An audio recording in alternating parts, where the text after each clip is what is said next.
He wasn't merely a leader. He single-handedly reshaped a nation's destiny with ironclad resolve and chilling ambition.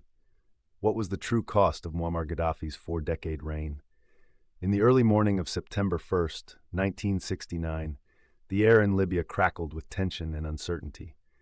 Colonel Muammar Gaddafi, a young military officer, led a bloodless coup against King Idris, ushering in a new era that promised reform and prosperity. But as the years unfolded, the promise of change twisted into a narrative marked by oppression and control. Gaddafi's rise to power was swift and strategic. At just 27, he harnessed the frustrations of a nation desperate for change, positioning himself as a revolutionary savior. His regime quickly dismantled existing structures, replacing them with his own vision of socialism infused with Islamic principles. However, behind the facade of progress, dissenters were silenced and freedoms curtailed.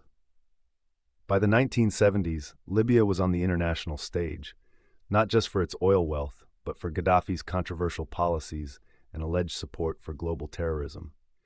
The world watched as his regime was implicated in plots from the Lockerbie bombing to the Berlin discotheque attack. Yet despite international condemnation, Gaddafi maintained an iron grip on his nation, his power seemingly unshakable.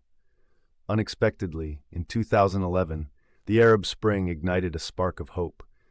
Libyans, inspired by revolutions across the region, took to the streets demanding an end to Gaddafi's rule. What began as peaceful protests quickly escalated into a brutal civil war. The world witnessed as the once unassailable leader was captured and ultimately met a violent end on October 20th, 2011. The fall of Gaddafi was a pivotal moment, yet the aftermath left Libya in turmoil. Decades of autocratic rule had hollowed its institutions, paving the way for chaos and factional conflict. The country still grapples with the remnants of his legacy, struggling to find stability and peace. Was the revolution the beginning of true liberation, or did it merely open Pandora's box of challenges yet to be resolved? Know a similar case? Drop it in the comments.